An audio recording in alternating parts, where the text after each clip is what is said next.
Why did you come to Highlands? Well, me and Laura both grew up in Asbury Park and spent our teenage years there. And it's how you explain two psychics coming together. It was unexplainable. And we've traveled a lot, and we lived in Manhattan for a very long time.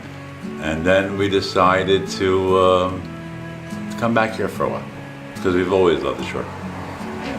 And we owned a home in Seabright for 12 years. Our kids grew up there. And then we went to Manhattan, and we came back here. And we thought we'd try settling and relaxing here for a while. And we opened this shop to sort of do the best we could with it, you know, and try to maybe give something to the community and to people who want to seek our advice in the area. And what do you offer here? Oh, we offer a wide range of things.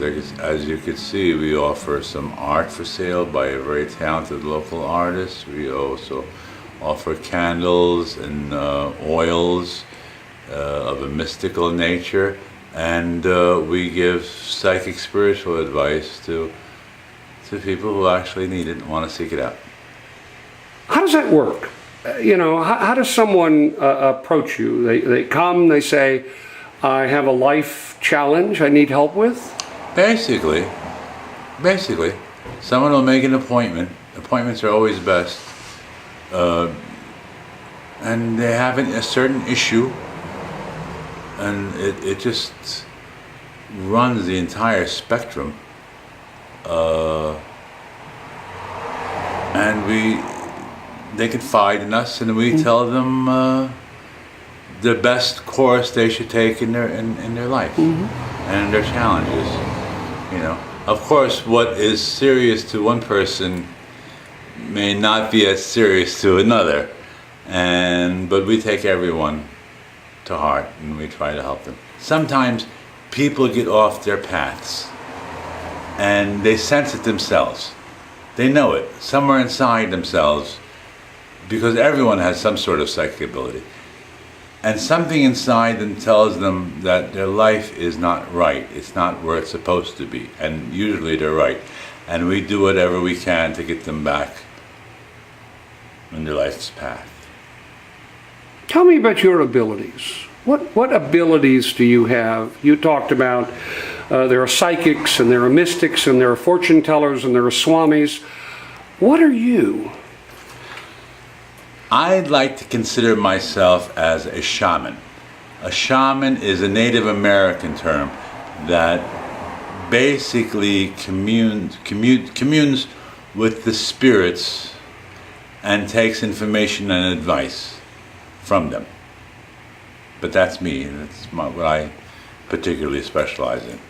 Now, you offer a variety of services, some mystical, psychic, tarot cards readings, palm readings, fortune telling, a chakra, aura reading. What are some of the other things that you could provide here? Lots of times people just want to come in and talk, and just want to have someone to talk to. Sometimes it's much easier to talk to someone they don't know intimately and tell them the most intimate things that they wouldn't tell their friends. And I'm always happy to do that. You know, I like to consider myself as a decent, understanding guy, and I don't charge for that. Can you generalize about some of the kinds of issues, the kinds of problems that people have approached you about? Oh, it's just beyond everything from drug addiction to love affairs that have gone bad, to inner doubt, self-loathing. Self-loathing is a pretty common one. It's amazing how many people really don't like themselves for whatever reason or another. And how do you know when you've helped somebody? Are you always aware of when you've been able to help somebody? Always. It never fails. And they always make a habit of coming back to me and saying thank you, or buying me a gift of some kind, a thank you gift. Always. You're someone who's in touch with sort of another plane, a spiritual world, a different power that's within us all. Are you ever surprised? Surprised? What surprises you? In my personal life, everything. But in what I do for my clients, nothing. Yeah, absolutely nothing. I cannot read myself. I can't read myself, family members, or very close friends. I don't have an explanation for this. It's just some sort of cosmic universal rule. And how are the powers that you have, that we probably all have hidden inside of us, how have your powers been manifest? Where do they originate? I don't know if I would call them powers. That makes me sound like some sort of superhero. But I have nothing to gauge by, so I can't really answer that. It's like me trying to understand what it's like to be a woman. I know it's just who I am, so I have nothing to say to compare it to. So I don't know anything else. So I can't really answer that. What general advice would you give to people based on your philosophy of life, based on what you've learned about living? Is there some general rule of thumb, some philosophy? Be kind to each other. Be kind to someone. Make someone smile. That'll make you feel good. That's the best thing. The best thing somebody could do during the day is to make someone have a smile and brighten up their day. And in return, it comes back. Can someone be nice to someone else if they're not nice to themselves first? It all comes from within. You have to really and truly be happy with yourself before you can make anyone happy. You have to settle whatever issues you have within yourself. The word jihad, holy war, doesn't mean what people, it actually means the holy war within oneself. And that's what everyone goes through. Try to make peace with yourself. Because we've all made mistakes. And no one has invented a rewind button to go back into the past. So we have to sort of come to grips and at peace with ourselves. It's the only way we can come to peace with anyone. Most times when people are angry at someone, they're not really angry with that person. They're angry with themselves. Life is an adventure. Life is an adventure and a mystery. More so than the universe. The discovery of one's inner self is more exciting and more of an adventure than traveling into other universes. Why are you here? To speak to you right this moment. Why do you think that is? There's a reason for everything. Maybe somebody will see this and say, gee, I have a question, and maybe I'll be able to answer it for them. And why are you and Laura in Highlands? Well, we moved here from Manhattan, and we wanted to come back to our roots in a sense. We love the shore, we love the ocean.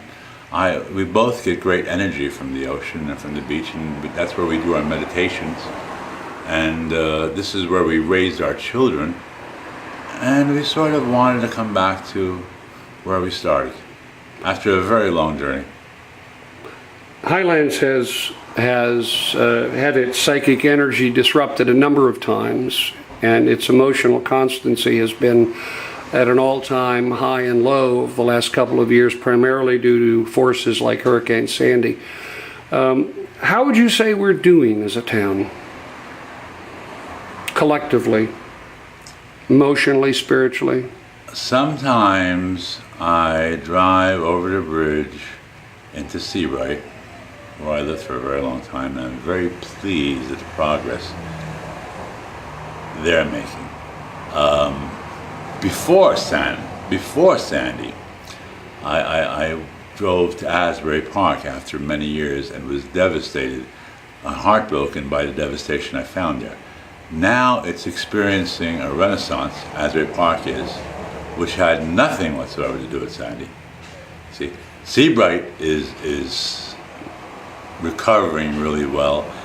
There's really no reason in the world this could be a very beautiful community if people would just have the same mindset.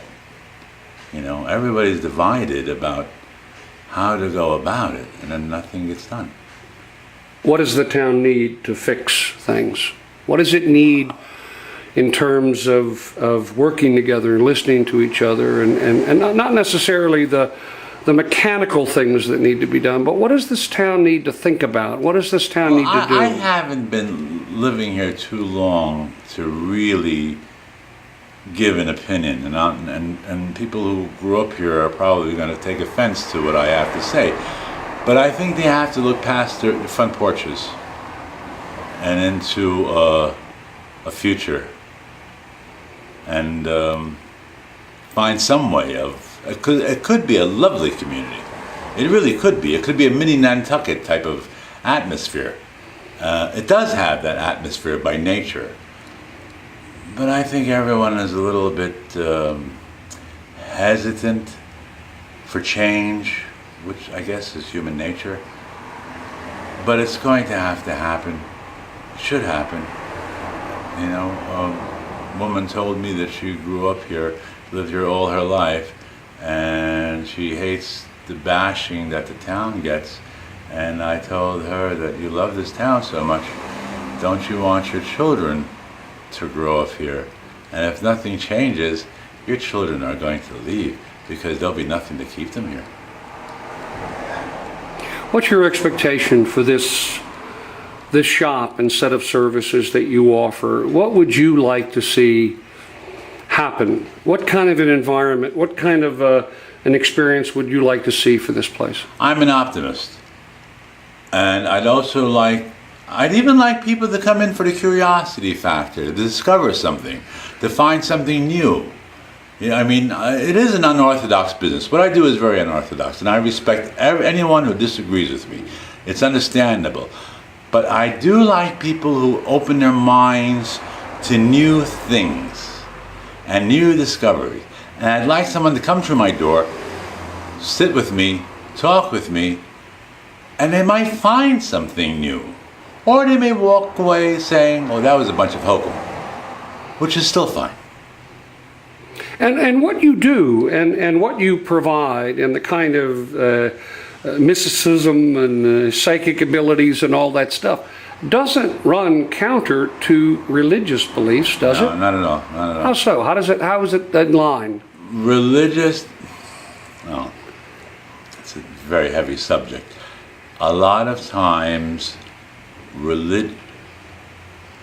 I don't believe in religion. I believe in God. And a lot of time people get bogged down in doctrine and interpretations of the Bible and interpretations of the Bible. And my interpretation could differ from yours. And this is where the conflict comes from. There isn't a person in the world who hasn't heard the saying, love thy neighbor as you would love yourself. Everyone knows the love thy neighbor part. Everyone strives for that. But they go past the love thyself part. How many people ever stop and thought about that? Love thyself. Mm-hmm. See, again, it's a different way of reading into the Bible. You can possibly love someone else if you don't love yourself first.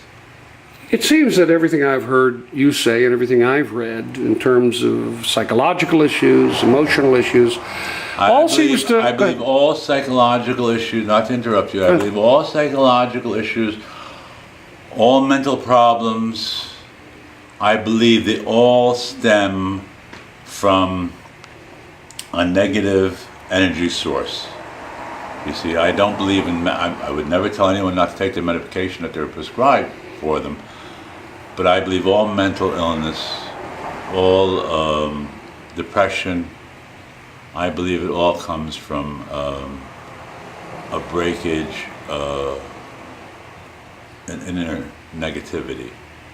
You see, I've never known